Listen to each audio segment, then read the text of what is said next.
Dear colleagues, we are still dealing with the fourth year concerning sequence 3, Me, My Community and Citizenship. So after the previous session, which was presenting the initial situation, by which the learners will be able to have clear idea about what are they going to deal with in the sequence, we move to the second lesson, which is I listen and do. It means they are going to deal with the first listening.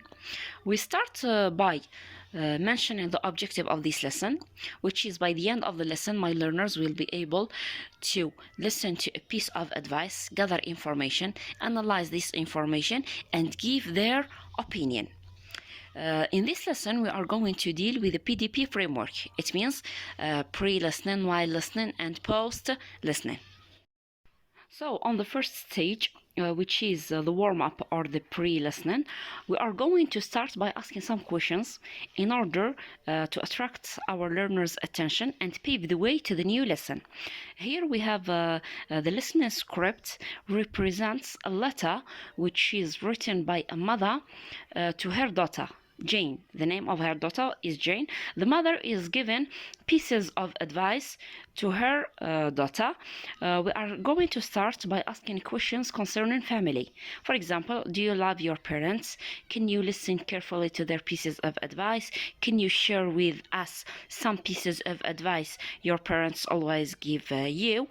And of course, we are going to explain what do we mean by advice, and we pave the way to the learners to know what are they going to deal with. It means what is the topic of the text. So after the teacher anticipates the topic and prepares students for the vocabulary and language structures in the script, it means the learners will know what is the topic of the script. What are they going to listen to?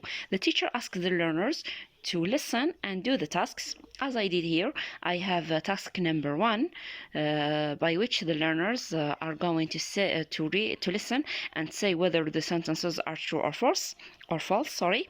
And at the same time, they correct the false sentences.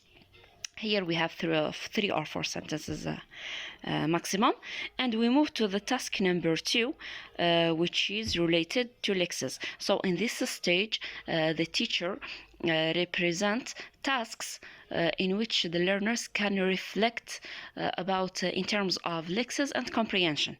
We have here the task of lexes number 2. I match each word with its appropriate meaning. So we have words and meaning. The words, of course, are taken from the text. They read the words, and match them with their meanings. So here we have a task about synonyms.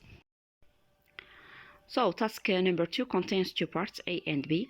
A matching synonyms and B matching opposites, as we see here. Match each word with its antonym. We have words and antonyms. We have heart, succeed, fight, love, and so on. Then on the third listening, the learners are going to listen and answer these questions.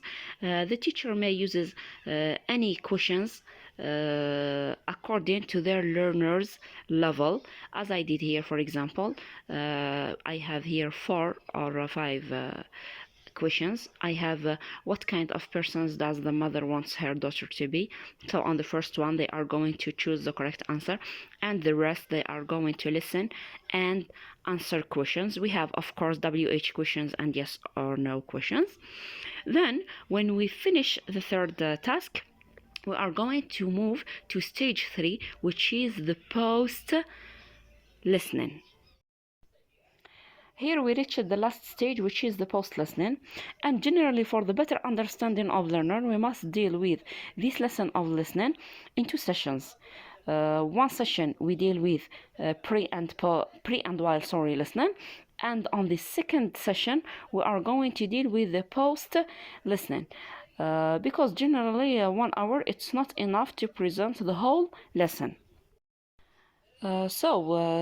Here the objective of this stage is to write a short argumentative paragraph in which they defend their point of view. So I started by asking them if they agree or disagree with the mother's advices. and I asked them to defend their opinions. We of course explains the different expressions that they can use in order to express their opinion. For example, in my opinion, in my point of view, I think, I believe, I agree, I disagree, I don't think, I don't believe, and so on. And we remind them with the advice of the mother. Then they use these expressions with the advice and arguments in order to write a short paragraph expresses their opinion or point of view, and they focus on the arguments they used to convince their classmates. That's what I have dealt with as a post listening. So this was just an example of how I presented my lesson. You can use it and adapt it according to your learner's needs, interests, and level.